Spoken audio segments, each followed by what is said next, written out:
to the republic for which it stands, one nation, under God, indivisible, with liberty and justice for all.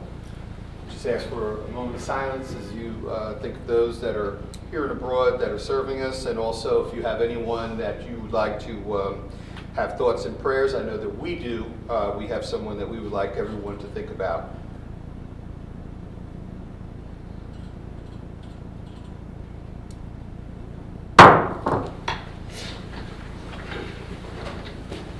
Notice requirements of the public meeting law have been satisfied concerning this meeting.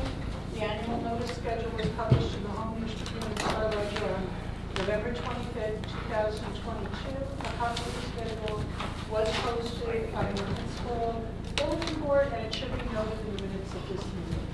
Councilman Bauer? Here. Councilman Davis? Councilwoman De Jesus? Here. Councilwoman McCullough? Here. Councilwoman Egan? Here. Councilman Patel? Yeah. Councilman Small? Here. Councilman Spiller? Here. Vice President Anderson? Here. President McCarroll? Can I get a motion to approve the minutes from the March 7th council meeting? Motion. Second. Any questions or comments from council? All in favor, aye? Aye. Opposed? Ayes have it.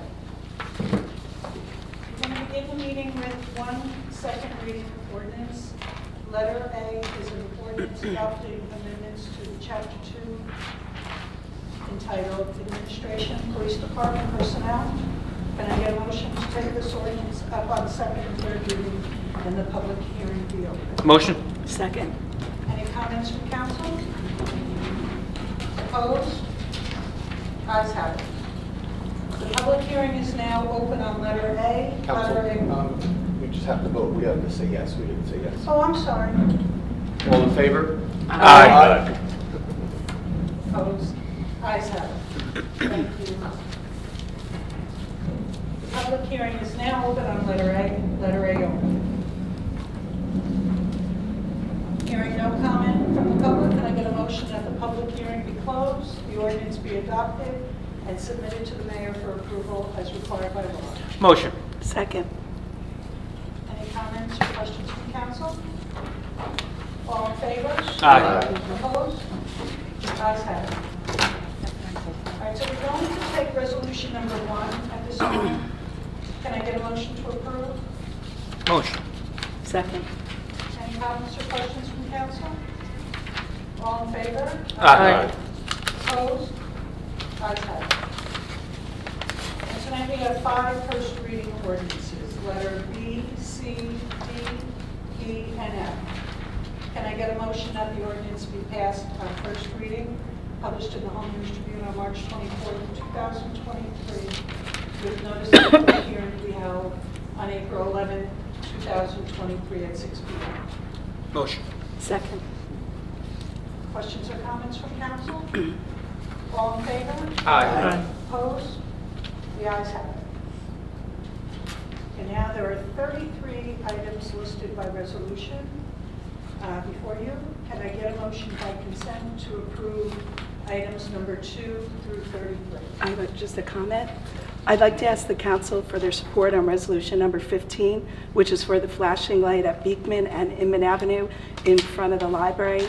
Many pedestrians use this intersection, especially children walking back and forth from school, so this flashing light will help to slow the traffic and allow our pedestrians to cross safely. So I appreciate your support on that resolution. All in favor? Aye. Opposed? The ayes have it. Vice President? So we'll now go to our public portion. When approaching the microphone, please state your name and what section of the township that you live in. You will have a one-time opportunity to speak up to a 5-minute period. All videotaping must be done from the rear of the room in the designated areas. There will be no shouting. Please be respectful of others. Please make sure that there are no signs or posters in the aisles or walkways. The public session allows for a 5-minute public speaking.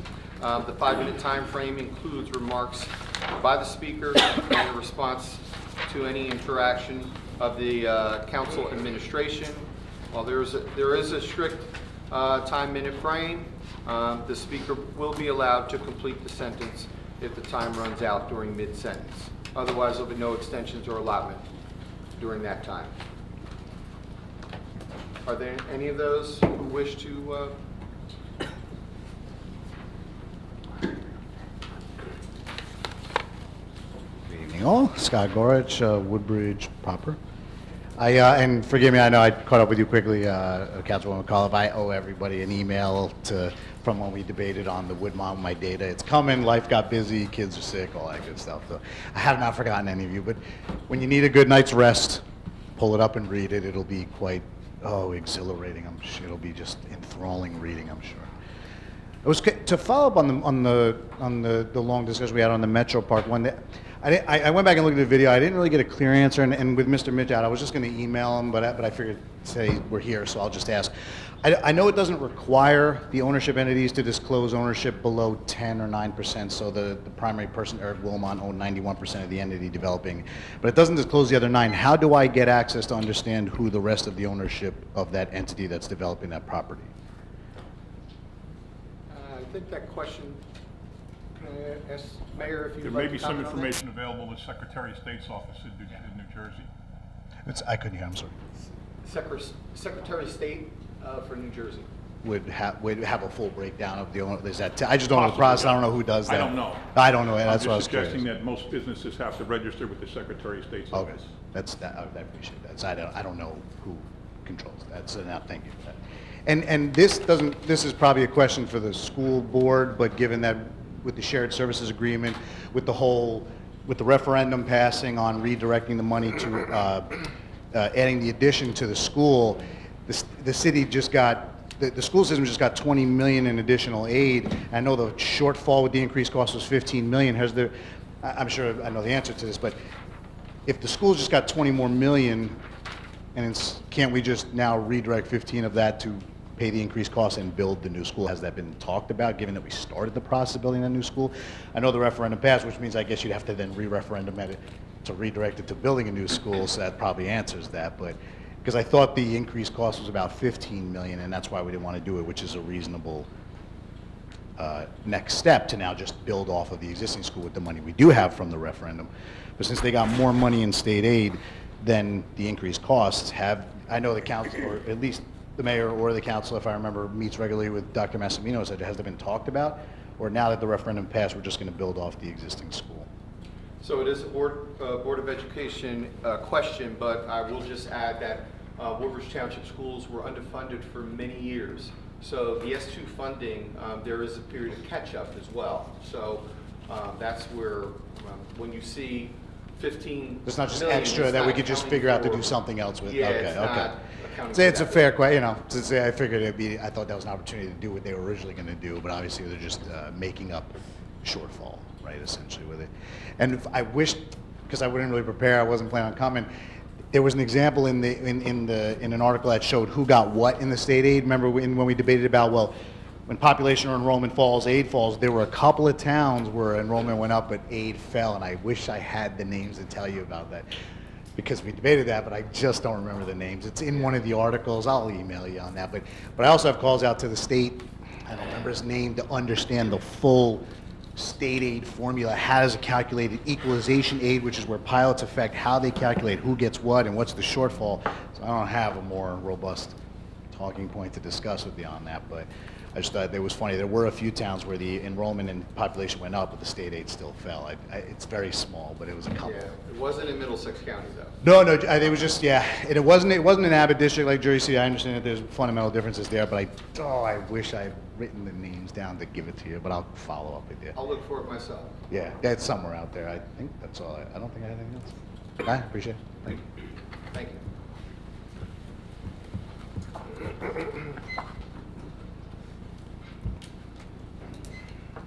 Dwight Glenn, Woodbridge proper.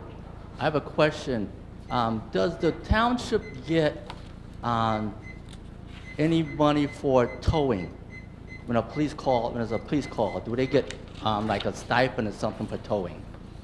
The reason I'm asking is because a few years back, I got in a car accident, and I called the tow truck. The tow truck came, and he said $50, and when the police came, it went up to $100.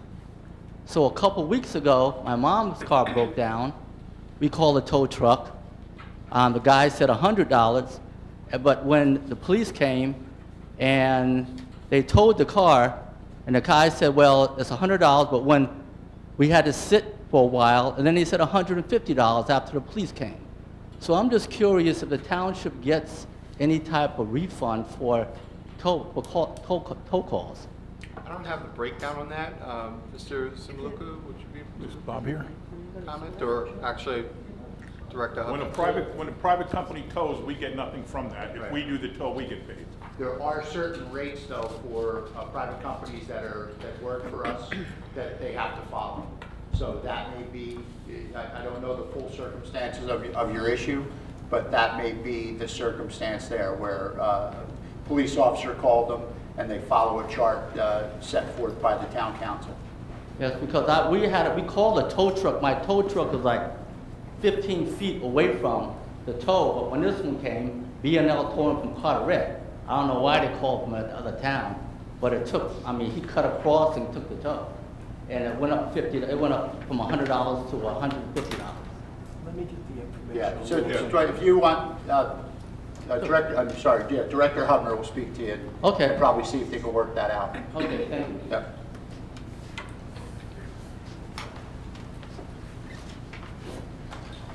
Motion to close the public hearing? Motion.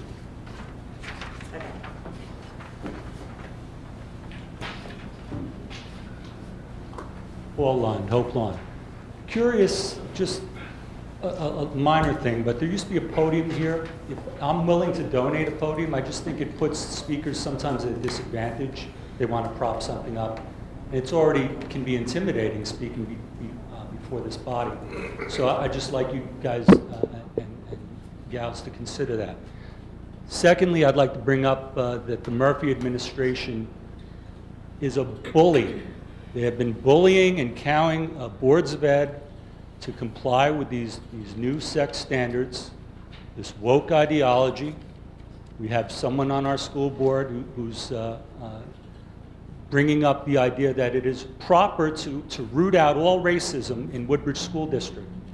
And since the school community is essentially teachers who I hear glowing reviews around all the time, it's other staffers, it's children, it's parents. Where is this great root of racism? Is every disparate outcome in grades or in discipline referrals an indication that racism is at play, whether it's conscious or unconscious? To suggest to kindergartners that the gender assigned at birth may not be who they really are. They may have girl parts, but they could really be a boy.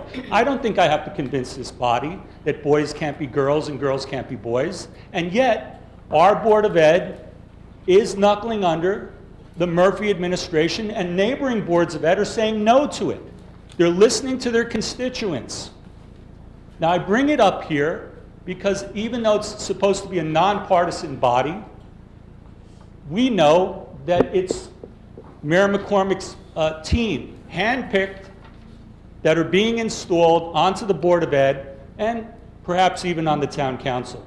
And you can be as diverse as you like from a racial point of view. You can have multiple genders, multiple races, and still not be diverse in your viewpoints. Still have to pull the political, toe the political line and do what Mayor McCormick wants. In turn, he's got to pull and toe his political line to special interests and the Murphy administration and all the radical groups behind this radical change in our education. Now, the problem with that is going even further. There is a bill right now in the Senate, 3592, where it's considered child abuse if a parent does not want their child to start embarking on chemical castration and future mutilation. If someone has a daughter that wanted to get breast implants at 16, I think most reasonable parents would say no to that. But if she wants to get a double mastectomy of healthy breast tissue at 16, because affirmation is currently the fashion, they're going to criminalize the parent and say it's child abuse to say no. You wouldn't even let your kid get a tattoo or a nose job when they're teens. And yet you're going to put them on a course of pharmaceuticals that are not even supposed to be used for that purpose. It's outrageous.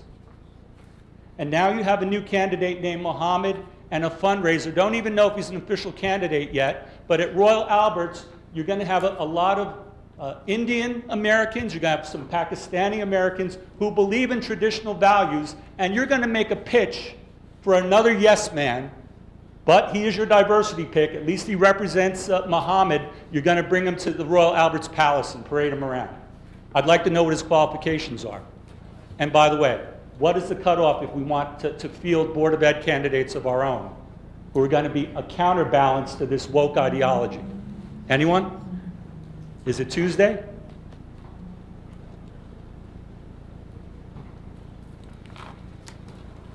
Thank you for your comments, Mr. Long. You walked away from the microphone. That's a Board of Ed question. You can't tell me as a political body when the cutoffs are for the Board of Ed? There's no one here, including the mayor? I have no idea. Thank you for your cooperation.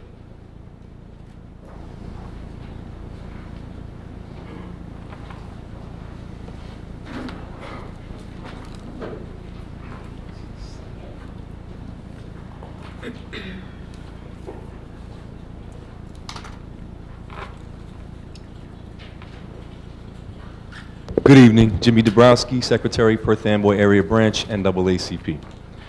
Our area's oldest and largest civil rights organization would like to sincerely thank everyone who joined us at last month's rally and environmental justice hearing on the Competitive Power Ventures Corporation's plan for yet another massive fossil fuel power plant in our overburdened community. We have just 10 days left to make written comments against this disastrous project as part of the environmental justice hearing process, and we need your help. Please add your voice to the chorus of opposition by visiting don'tgasmiddlesex.com and clicking on Make a Public Comment Against the Gas Plant. You can also access this link directly at fwwat.ch/EJ comment. We had an incredible turnout of residents and heard compelling and heart-wrenching testimony in opposition to this dirty, dangerous, and completely unnecessary fracked gas plant.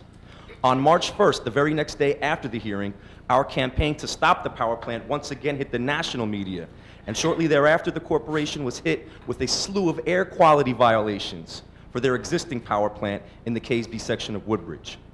We are building strong momentum with thousands of residents, over 50 community organizations, and 15 elected government bodies thus far joining in solidarity against the proposed plant, which would be located right next to an existing Competitive Power Ventures fracked gas plant. If this second plant is approved, the CPV gas plants would be one of the largest climate polluters in the state, and it would be right along the Raritan River waterfront in a community that's already impacted by air pollution and coastal flooding. Caseby is a low-income community of color that already suffers the toxic burden of multiple polluting facilities. In addition, CPV plans to sell this power to New York. As with other bad fossil fuel projects, we get stuck with only the harmful air pollution. A growing number of local governments have formally opposed this dirty project, including Edison, Highland Park, Perth Amboy, Hoboken, Franklin, Sayreville, Rahway, Cranberry, South Brunswick, East Brunswick, Plainsboro, North Brunswick, and Milltown. The Somerset County Commissioners and the Highland Park Board of Education have also adopted resolutions against the plans. When you visit fwwat.ch/EJ comment, there is a sample comment available for you to personalize if you wish to do so. It reads as follows. I am writing to oppose the new gas power plant proposed by Competitive Power Ventures, CPV, for the Caseby section of Woodbridge. New Jersey families already suffer from some of the worst air quality in the country, and we do not want another large polluter in our communities. The area that would be impacted the most by this proposal already struggles with air pollution, with significant portions of the population suffering from respiratory ailments. CPV's plan for the site would make it one of the largest climate polluters in New Jersey, annually emitting more than 4 million tons of greenhouse gases, along with toxic air pollutants that will harm this environmental justice community. For these reasons, 15 different elected government bodies thus far have formally opposed the project. Middlesex County already has an F rating on the American Lung Association's State of the Air report. People with respiratory conditions will find it harder to breathe if the DEP allows additional volumes of air pollution in this overburdened community. This would be the 7th fossil fuel power plant in this area and would compound the public health and climate crises that are already harming residents.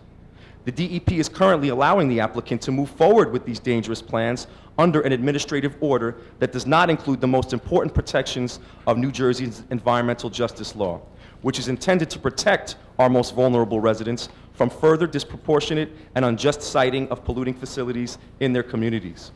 It is critical that this process include a cumulative public health impacts assessment and a public needs assessment that includes a robust review of alternatives to the proposed gas-fired power plant. I urge CPV to withdraw this proposal, and if not, I urge the DEP to reject it. At a minimum, the DEP should require the applicant to reapply for the air pollution permit after the state's environmental justice law is fully implemented. I oppose the irresponsible proposal for another Woodbridge gas plant. Please make this comment part of the official record pursuant to Administrative Order 2021-25. So again, please visit fwwat.ch/EJ comment and let Governor Murphy, his Department of Environmental Protection, and the Competitive Power Ventures Corporation know that we will not tolerate another polluting power plant in our overburdened environmental justice community. That's fwwat.ch/EJ comment. Thank you. Thank you for comments. Are there any other comments from the public this evening? Good evening, Reverend Donna Stewart of Perth Amboy Area Branch of the NAACP. I had not planned, I don't have any written statements, but what I wanted to ask is, well, it is Tuesday, yes.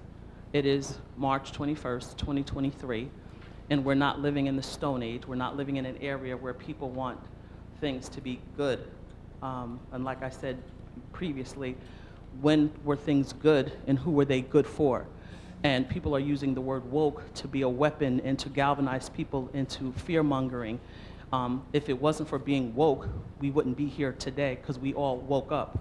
And hopefully others will wake up as well. To the council, I do want to thank you for listening. For those who do listen, I thank you for paying attention. For those who do pay attention, and for those who were voted and elected by their constituents for the different wards in which you are supposed to represent. For the person or persons who represent the Caseby section of the Woodbridge Township, have you or any of the council members actually talked to the people who live in the Caseby section? And the last meeting, the question was posed, what does this power plant have to do with race? And that's the part that we're here to wake you up, to help you to understand. Is there a power plant in the affluent communities? Is there a power plant in Colonia? Is there a power plant in areas where the people who are predominantly white and not immigrants and lower income, possibly lower, have less education than the more affluent areas of the Woodbridge Township? I think that if we really looked, the answer would be no. And why are we putting, not we, why are you putting another one in an already overburdened area and population? I'm wondering, and I think that with all of us, whether we have children, grandchildren, nieces and nephews, can we really truly look at ourselves in the mirror each and every day and are happy with the decisions that were made because things look beautiful? When I drive by, by Wegmans and see all of the construction that's going on, and no, I don't know what's being built on this side, that, or whatever. I do know, there's detours and traffic and so on and so forth. And exactly a month ago when we left the meeting here, there was an accident right outside here when we talked about how these buildings would not cause issues. When we left the meeting, we stayed and talked. There was an accident right outside here. Right as the people were leaving here, there was an accident. A red SUV from one of the people who were in the meeting and a pickup truck collided. One coming from, and I'm not sure north, south, east, or west, but coming from this direction and then hitting the that left out here. So all of these things are wonderful and looks good, and everybody wants to move to Woodbridge because of these beautiful buildings. But beauty doesn't always mean growth and development for the community. Yes, it's bringing money in, but it's going to be crowded. Where you're going to put people, where the kids are going to go to school, population, parking, congestion, all of those things. And I know that I'm not a politician. I have no agenda. I'm not trying anything that God wants for me. I'm going to have. I owe nobody nothing. I owe nobody anything but God. And I just really ask this question because I see mothers, you know, and I applaud Mr. Jesus because you're always rallying for, you know, women and girls and so on and so forth. And I think that's so important. And, you know, Mr. Anderson, Kyle, also with, you know, with the sports and athletics. And so we all have a personal something that we're wrapped into this about. But at the end of the day, how can we really sleep knowing that this is happening?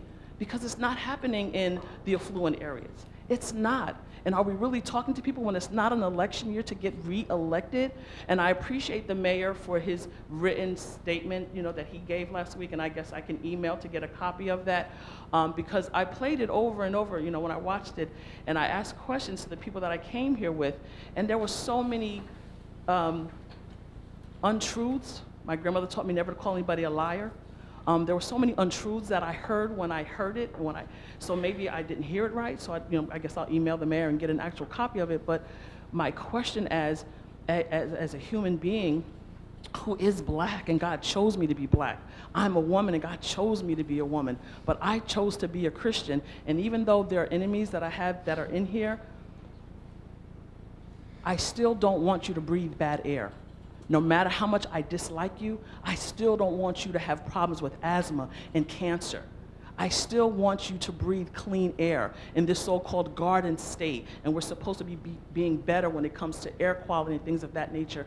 It burns me up and it burdens my soul that we can act like this is not happening. And again, when people keep asking about racism doesn't exist, step one day in a black person's shoes.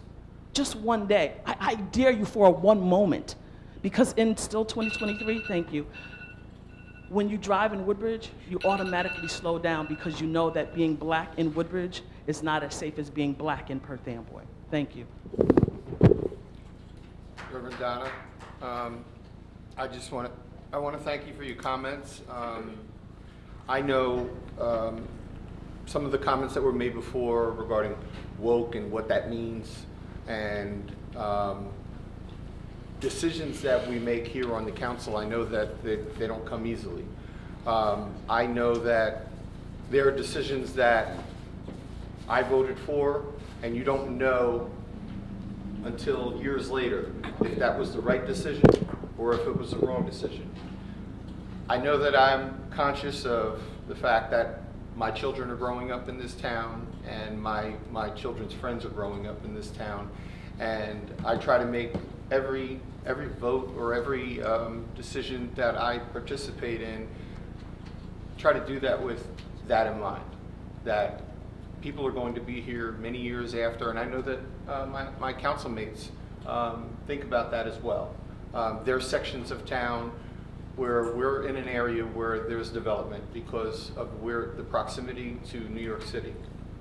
When I first came on the council, there were people that would come in and complain that we had too many vacant storefronts, and the owners of those storefronts did want to see foot traffic. In order to create foot traffic, you have to have development. Some people don't want development, some do want development. Some look at that as good, as progress. But I think there's always going to be someone that wants Woodbridge to be what it was and what they remember it as. But there are things about Woodbridge that you don't like from years ago, and I'm hopeful that our council is a part of that change. And I've seen a lot of change in the 11 years that I've been on this council, whether it be our police department, our diversity, our understanding. Our children are now making statements regarding racism every morning.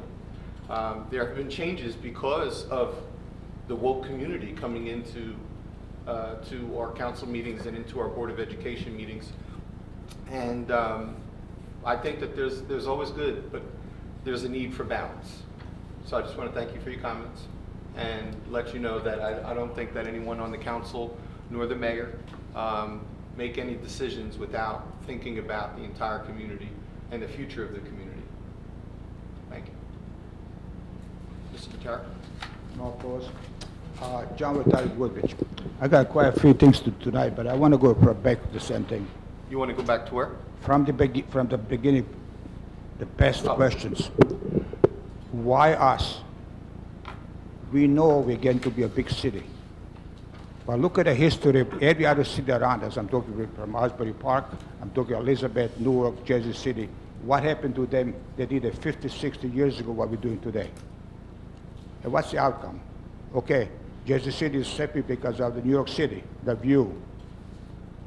What we are doing it, people came here to buy the houses, to live, because they didn't have it someplace else. Now you're making them same thing what they came from before.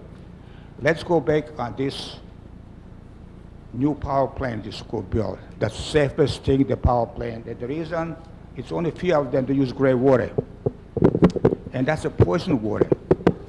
And the customer for the caller said that he doesn't even know that it does come from the same pipe. It is two different pipes that brings the sewer water into the treatment plant. Maybe it doesn't take much brain to be a consummate, but again, we all know with the same water you flush in the sink, and for the toilet, it goes same pipe to the treatment center, etc. But over here, the email was going around from the company that's building that thing. It says over here, it would be benefit for water reducer to amount of water that has to be processed at the water treatment utility facilities. That means they're not processing the water. They're just taking the solid waste and the rest of the water, brown water, which is poisonous water. It goes into the seawater, it can't be there, and make the steam, and that's what goes in the air. Now, what's in that water? Does anybody know? It's a dirty water. It's not being treated. They cannot release the same water into the river, but they can put in the electricity station, and they can use the same water to go in the air. So this is right here. And you know, I'm sure you know by this email. Again, it's a poison to the people. It's a shame to the community. And you're going to do it because you got to live with it. No, most of the politicians that I know, when they retire, they get the hell out of here. They're gone. Why? They love this town so much? No, they made money, they're gone. It's for safety of the people. It's not the beauty. Okay, KSB is behind God's back, so call it. But it's the safety, the health of the community. We don't know what's there. We don't know the rest of the business are there. There's other business, other bring guys sick and what's happening there. But for safety of the people, not just for Tomboy or whatever, it's safety for all of us. You just drive in the morning, I used to fly away, you see all that plume of steam. What's in that steam? It's not the water that you drink. It's not water that comes from Poland Spring. It's a polluted water, which is medicine, whatever, toxic, what you could drain, or everything is in there. So please, just don't do it for the money. Look into it, how safe it is. If it's such a good idea, why can the other town do it to drain to river? Why has to be us? Because we just take a couple bucks and it's pleased. Let's go to something else. The previous question, what Paul Land asked over here was when is the deadline for school board for is it next Tuesday, like a council and mayor, assembly, state senate, or is it going to be back in July as usual? Nobody knows that, right? Let's go to other things. St. James Street, the mayor said we will build additional parking spots over here. And I guess, I know people that live there, all the two houses and of course the business. And I know what time it took them to decide. One of them did no choice, but the other one took time to decide to sell it. And I know it's probably quite a bit amount of money. My question would be, how many parking spaces are we going to increase over there? And again, is that money something to do with the SID money, which is a business association on Main Street? Are they going to pay for that, or is that all the taxpayers going to pay for that? And again, I want to go to Oak Park, $1.5 million, okay? And of course, Mayor said Oak Park could be used by anybody. No, because other parks are used by anybody else in the county. And my question was specific that if you get county money, that means anybody in the county can use it, which I agree. But again, we got a lot of park. We got our parks, we got our county parks, but we only got one dog park in Woodbridge. Are you aware of it? There's no any kind of security over there. There's no cameras. The people understand from New York or from other states that bring the dogs Monday, Tuesday, Wednesdays usually. Thank you for your comments, sir. And they play with them, so that's my question. Thank you for your Thank you. comments. Mayor McCormick, I know that there were some questions he raised about the water, and you addressed that at the Yeah, last meeting. Once you close the meeting, the public portion, I'll comment. Yeah, are there any other, I don't think there's anybody else here, but motion to close the public portion? Motion. Second. All in favor? Aye. Mayor McCormick, there were a couple of questions that Mr. Vitaric brought up, one regarding the gray water issue. There was St. James parking, and also I believe you mentioned the dog park at the very end. Yeah, this is a really good night for Mr. Vitaric. He's wrong on all three. First, with the water at the power plant. Dirty water is not sent to the power plant. Sewage is not sent to the power plant. All of our sewage goes in a pipe under the Raritan River to the Sayreville plant, the Middlesex County Utility Authority plant in Sayreville, where it is treated. It's then discharged into the Raritan River. In this case, the CPV power plant made a contract with MCUA to have some of that water sent back to across the river again, under the river again, back to the power plant. So they use that clean, reasonably clean water. It's never going to be 100% clean, but they're not using dirty water in the power plant. And that, as I said, gives great benefit to the people who send their sewage to the power plant because CPV pays for that treated water. So that keeps everybody's sewer rates low. We probably have 60% of our town or so goes to MCUA, the other 40% goes to Rahway Valley Sewer Authority. Every time they save money, we save money. So it was explained that dirty water is not being sent to the power plant. I'm explaining it again. Next week, he's going to be back with the same statement that they're treating dirty water. I'll explain it again. Now, parking on, it's North James, not St. James. There's already two parking lots there. One that we own and one that the Board of Ed owns. And it's used by school board teachers and staff during the day, and it's used by diners and shoppers at night. And even at night, the school might have visitors and games and those kind of things. It's shared. All we're doing is expanding that lot by taking 3 houses, one of which is vacant, and making more spots because we have a very aggressive plan to redevelop Main Street. In particular, there's a wonderful steakhouse coming to the old bank building, probably sometime in May or June, that we want to see be successful. So it's our obligation and our interest, our desire to provide more parking for shoppers and diners and people to make Main Street an attraction. You're right when you say that we have people coming downtown, the apartments are renting out as soon as they're available. It's become a very desirable place to live downtown. It's working out quite well, but we want to make it successful, so we are making more parking there. Plain and simple, it's in our best interest. Now the park, last time I checked, any park anywhere can be used by anybody. Nobody shows an ID to go to our dog park. We don't show an ID to go to Edison's dog park. Parks are parks. They're called public parks for a reason. They're public. It doesn't matter who funds them. It doesn't matter who pays for them. It doesn't matter who builds them. It doesn't matter who maintains them. Public parks are public parks. So the fact that the county is giving us money, which I said last week was wrong, it's the state giving us money. So again, something I say gets completely reversed, and he'll say the same thing next week, that the county's paying for the park. They're not. The state's paying for the park. Anybody, somebody from Wisconsin visiting their Aunt Millie in Millburn can come to Woodbridge and use the dog park, or use Pearl Street Park, or use Tansman Park. They're public parks. Get over it. There's nothing that says anybody in the public can't use a public park. I don't know why this is even an issue. So, like I said, he's 0 for 3. Let's see what happens in 2 weeks. Thank you for your comments, Mayor. We're going to go into the agenda portion of our meeting. I'm out of here. I'll see you guys over there. I'm going to start off with my agendas in order, and I will move on.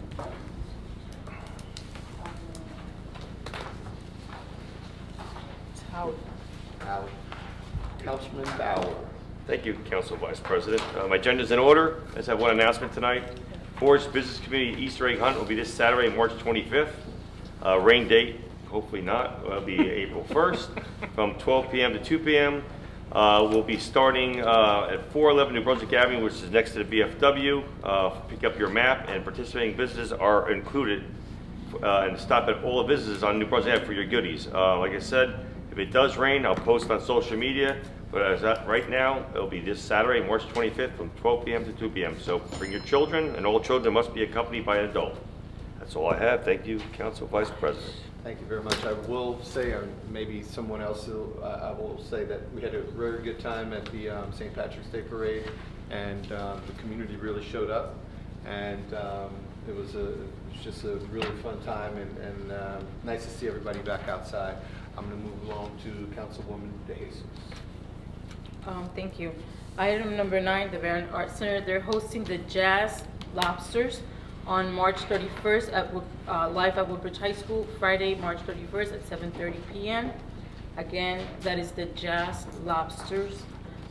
They are also hosting the Barron Arts Center on May 12th. They have, and it's All That Jazz NJ Series, the Forbidden Tropics Afro-Peruvian Jazz Ensemble. That's going to be May 12th, 2023, 7:30 at the Barron Arts Center, and you must call for reservations.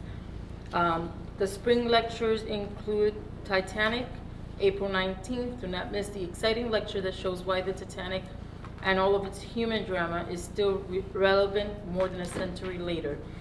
Included will be an examination of the ship's construction, daily life for passengers, and what went wrong that led to its sinking.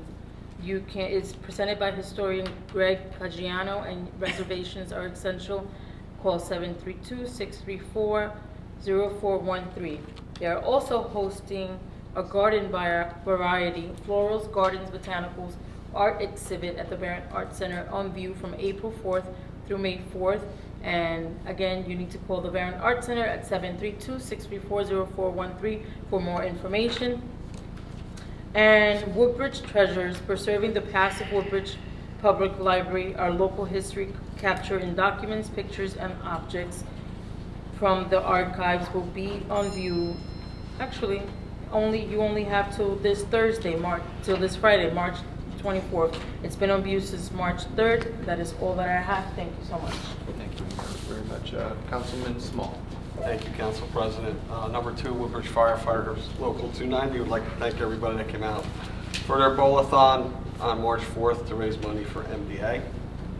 Number 4, Woodbridge PBA SOA, members of PBA 38 participated in Read Across America, where they went to multiple elementary schools from March 2nd to March 6th to read to its students, and it was very successful. Number 14, Mayor Max Cafe. I just remind everybody that Mayor Max Cafe is open from 10 a.m. to 2 p.m. It's located at 881 West Avenue in Port Reading. Please stop by for a great breakfast or lunch. Number 16, the American Irish Association. Once again, I want to thank the American Irish for doing a great job hosting a great parade. It was a beautiful day and very successful. Number 17, Woodbridge Elks. On March 31st, they're hosting a pocketbook bingo at 7 p.m. On April 2nd, a blood drive from 9 a.m. to 1:30 p.m. Their motorcycle club is hosting a St. Patrick's Day party on April 29th, starting at 3 p.m. They have 2 breakfasts, one on April 16th for the Woodbridge High School girls softball team, and one on April 23rd for the Woodbridge High School boys baseball team. And both breakfasts start at 8 a.m. till 11 a.m. And autograph signing, Woodbridge Brewery, located at 33 Main Street, is hosting an autograph signing featuring Hall of Fame New York Ranger Brian Leach. Please go to their website for the times, and that's going to be held on April 23rd. That's all I have this evening. God bless all our first responders, township workers, and God bless America. Thank you, Mr. President. Thank you. Councilman Spiller. Thank you, Council Vice President. Item number 8, Avenel Fire Department. Save the date, please join us. Pictures with the Easter Bunny on Friday, April the 7th from 6 to 8 at the Avenel Firehouse. Please bring your camera. Grab a picture of the little ones with the bunny. I would just like to, item number 12, School 4 and 5. I'd just like to take this opportunity to thank all the residents that braved the elements and came out and supported the School 4 and 5 referendum vote last week with a 79% vote in favor. Good things happening to School 4 and 5. The rest of my agenda is in order, Council President. I'd just like to wish everyone a happy Easter, happy Passover. Thank you to all our emergency responders, fire, EMS, our Woodbridge Police Department, CERT, and all of our public works and township employees. God bless America. Thank you, Council Vice President. Thank you. Councilwoman Meehan. Thank you, Council Vice President. My agenda is in order. I just have one announcement. This Saturday, we will be holding a spaghetti dinner for baby Billy. He is the son of Haley Thomas and William Parker Bombardier of Avenel. Baby Billy was born with multiple medical issues and has been in CHOP since his birth 3 weeks ago.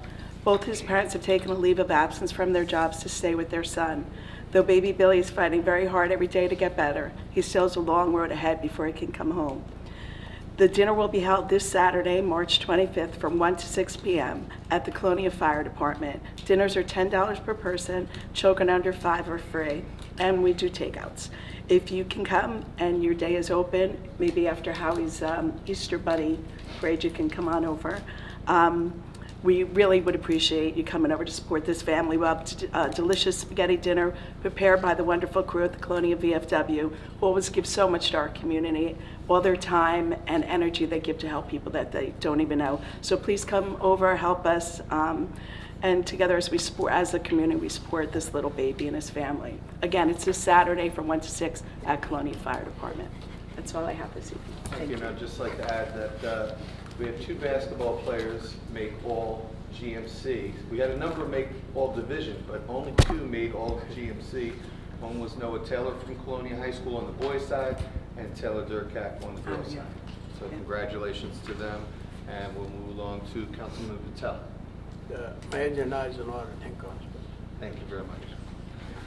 Councilwoman Simcoe. Thank you, Vice President. I just have a few announcements today. Relay for Life is getting underway. It'll be held on June 10th at Woodbridge High School. It's time to make your team and start raising money. Create a challenge with your coworkers, friends, and make it fun. Log on to www.relay07095.org to join. St. James will be holding their extravaganza craft fair and flea market this Saturday in the parking lot from 10 a.m. to 2 p.m. Stop by, check it out, look at the vendors, and see what the flea market has to offer also. Number 3, the Chamber of Commerce. The Chamber of Commerce will be holding an event this week, coming up next week on March 29th at the Gallery on Main. This is a great opportunity for you to come out, get involved in the Chamber, and also meet some of the local artists. This is going to be held at 101 Main Street from 4 o'clock to 6 o'clock. Number 8, the Animal Shelter. Saturday, August 1st, WAG will be holding their Pet Easter basket sale from 11 a.m. to 2 p.m. Stop by, pick up a basket for your pet, and help support the WAG. The Animal Shelter is located at 195 Woodbridge Avenue in Seymour. Number 12, the Gallery on Main. This is a separate event from the Chamber of Commerce. This is an event being held by the town. It is their spring auction reception, which will be held on the 25th of March from 7 to 9 p.m., where you can come and meet the local artists and have light refreshments. Number 16, the Seymour Library. This Friday, on March 25th, from 4:30 to 5:30, Alan Lesniak, the author of The Muffin Man, will be doing a reading for story time.